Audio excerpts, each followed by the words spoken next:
zato što imaju moć letenja, imaju jake grudne kosti, jake grudne mišiće i šuplje kosti, ili zato što imaju jake mišiće i krila na kojima je perje.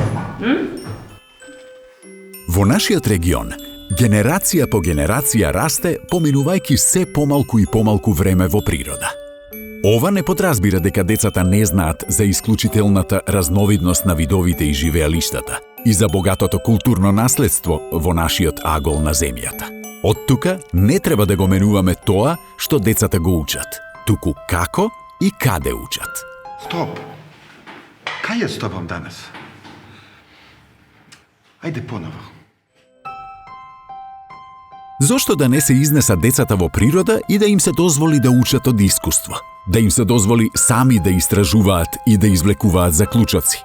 Да им се овозможи будење на сите сетила и емоции?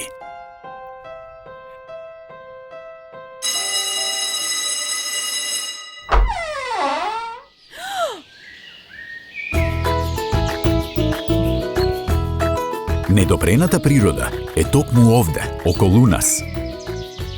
Дури и најмалата промена во пристапот може да доведе до постигнување на големи и трајни резултати. Придружете ни се на нашето патување.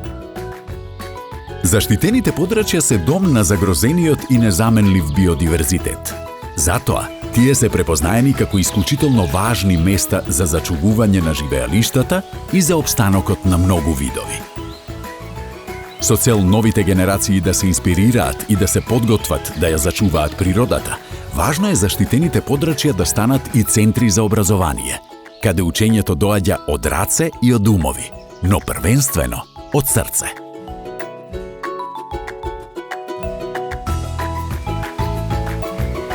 Нашето искуство во работењето со персоналот, наставниците и учениците од заштитените подрачја покажува дека треба да ги вклучиме сите наши сетила со цел да ја разбереме природата што не обкружува.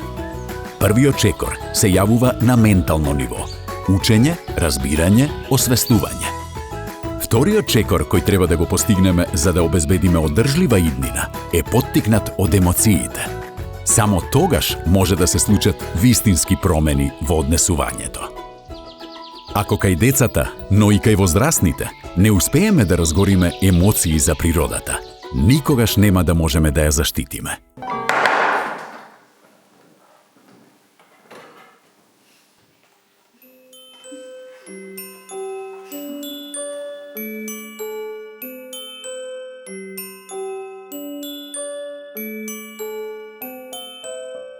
Еве зошто учиме за природата во природата.